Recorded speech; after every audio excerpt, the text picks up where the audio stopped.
Students, biology classes में मैं Sunaina ma'am आपका बहुत बहुत स्वागत करती हूँ।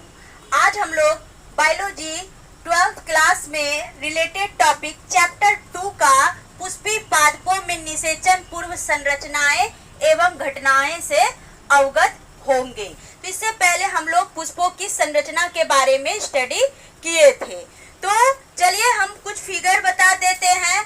तो फिगर में आपको बताया गया था कि पुष्पी संरचना यानी फूलों की संरचना में जो होते हैं पुष्प पत्र 4 मुख्य प्रकार के होते हैं, जिसमें कि एंडोसियम, गाइनोसियम, कैलिक्स और कोरला।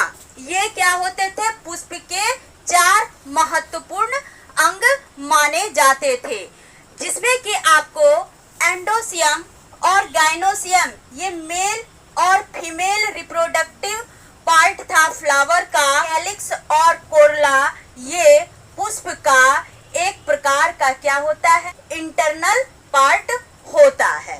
ठीक है, यानी इसको आप एक तरह से बोल सकते हैं एक सहायक अंग के रूप में भी फूल में भूमिका निभाता है।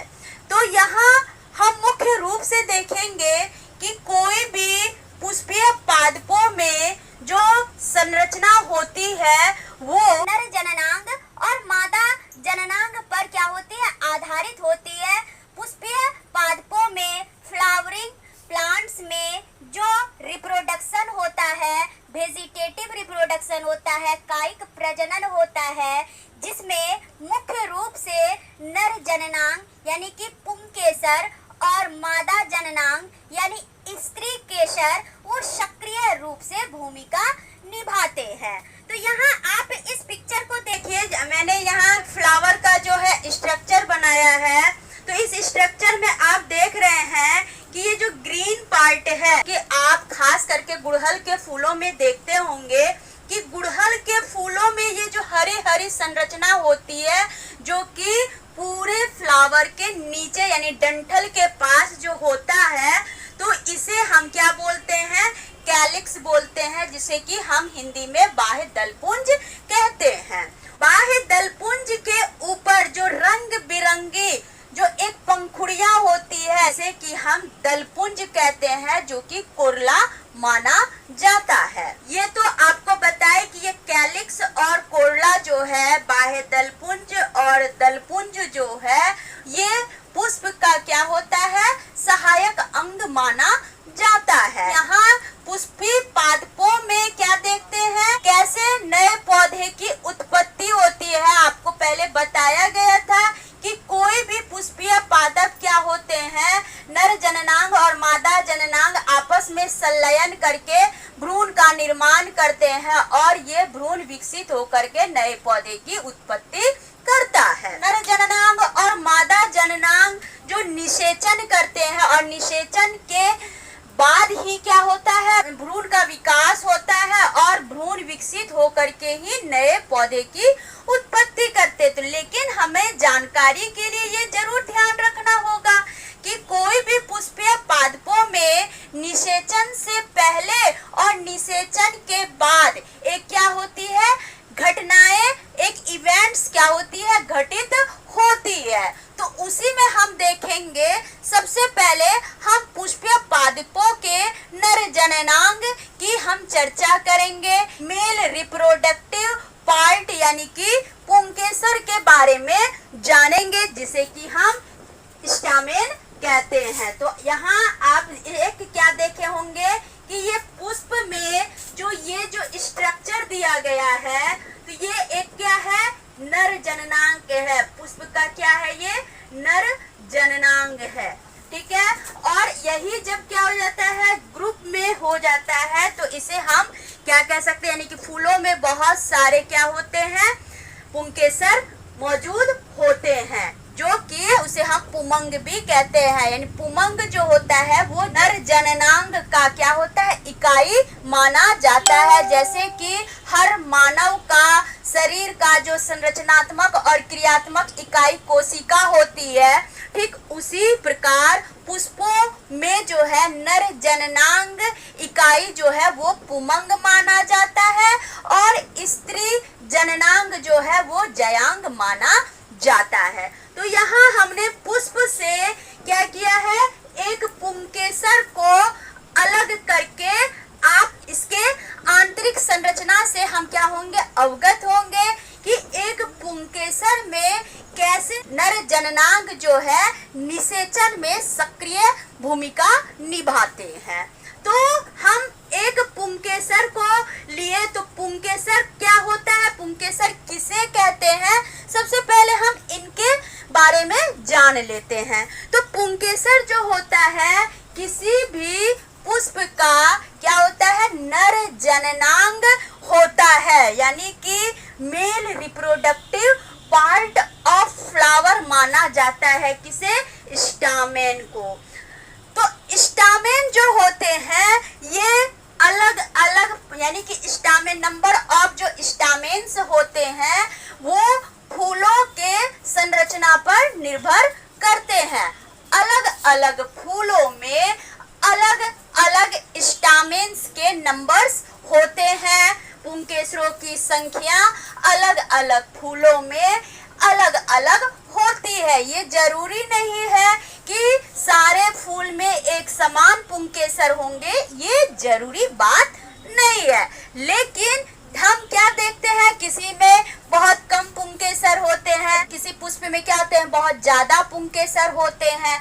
तो ये पुष्प की आकृति, पुष्प की संरचना पर ही क्या होती है, निर्भर होती है। चलिए अब हम क्या देखेंगे कि पुष्प की अलग अलग प्रजातियां अलग अलग पुंकेसर को क्या करती है, विकसित करती है। तो पुंकेसर नर जननांग तो होता ही है। तो पुंकेसर जो ये पूरा जो हम एक स्ट्रक्चर देख रहे हैं, एक संरचना देख रहे हैं, तो इसे हम क्या कहते हैं, पुंकेसर कहते हैं। तो पुंकेसर का वह हिस्सा, पुंकेसर का ये डंठल नुमा जो भाग है उसे हम पुतंतु यानी कि फिलामेंट कहते हैं। ठीक है, और ये फिलामेंट जो होते हैं पुष्प क्रम से जुड़े हुए होते हैं। तो ये देखिए, आप देख रहे हैं कि कैलिक्स जो है पुष्प क्रम से यानी कि पुष्पों का जो गुच्छा होता है, पुष्पों का जो निचला भाग होता है, ये उससे क्या होता है, जुड़ा हुआ होता है। तो पुतंतु के ऊपर, पुतंतु के जस्ट ऊपर जो क्या होता है, एंथर होता है, जिसको कि हम हिंदी में पराग कोश बोलते हैं। तो ये पराग कोश जो है, ये जो आप गोल जैसी संरचना देख रहे हैं, ये एंथर माना जाता है। और इसी एंथर में क्या होते हैं, पराग कण बनते हैं, पॉलेन ग्रेन्स बनते हैं। फूलों में देखे होंगे कि पुंकेसर के अंदर में यानी कि पॉलेन सैक में, सैक मतलब होता है थैला, तो इस थैले में ही क्या होता है, पॉलेन ग्रेन्स बनते हैं यानी कि पराग कण बनते हैं।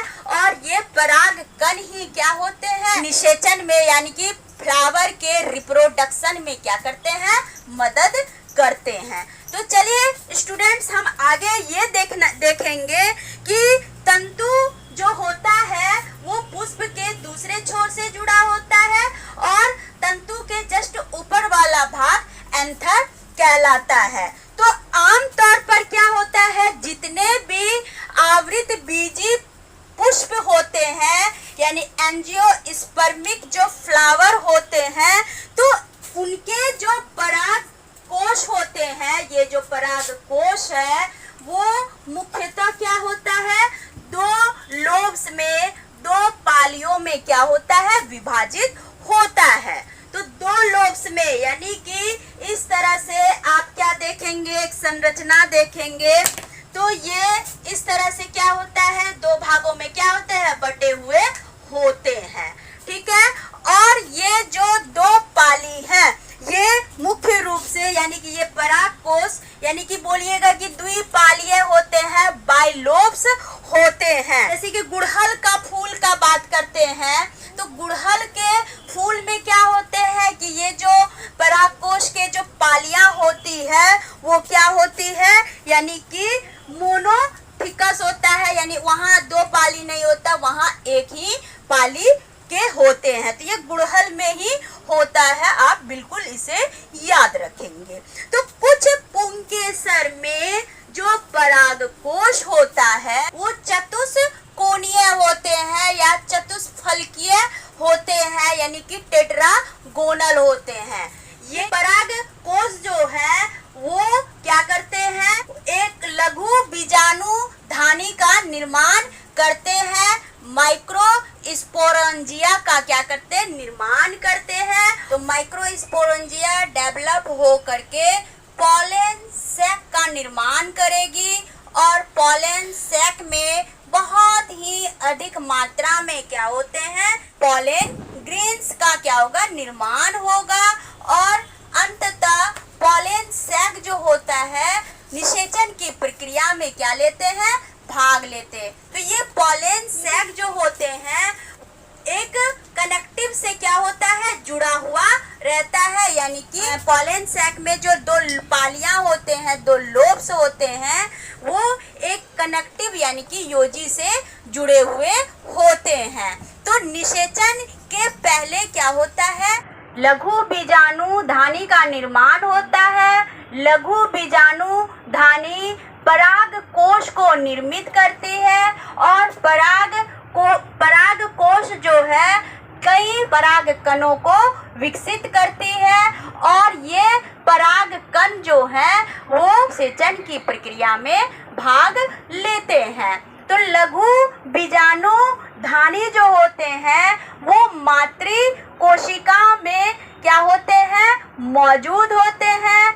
लघु बीजाणु धानी मातृ कोशिका में जो है अर्धसूत्री विभाजन करती है और अर्धसूत्री विभाजन करने के पश्चात या फलस्वरूप ही स्पोर्स का यानी कि हैप्लॉइड स्पोर्स बनाती है और ये हैप्लॉइड स्पोर्स फिर क्या होते हैं, वो पॉलन ग्रेन्स में मौजूद विभिन्न प्रकार के परागकणों से आपस में संलयन करते हैं और द्विपुत्री कोशिका का निर्माण कर निषेचन करते हैं और अंततः जो है नए भ्रूण का निर्माण करते हैं। तो इस तरह से स्टूडेंट्स हमने क्या देखा कि पुष्पी पादपों में निषेचन के दौरान जो है एक पुंकेसर की क्या भूमिका होती है। तो आप यहाँ ये देखें कि एक लघु बीजाणु धानी में ही परागकण का निर्माण होता है और ये परागकण परागकोश से प्रस्फुटित होकर के जहाँ तहाँ इनका बिखराव हो जाता है और उनसे जो है नए पौधे की उत्पत्ति हो जाती है। अब तक के लिए बस इतना ही। नेक्स्ट क्लास में हम लोग देखेंगे कि लघु बीजाणु धानी की संरचना किस प्रकार होती है और इनके बारे में हम थोड़ी डिटेल से डिस्कस करेंगे। तब तक के लिए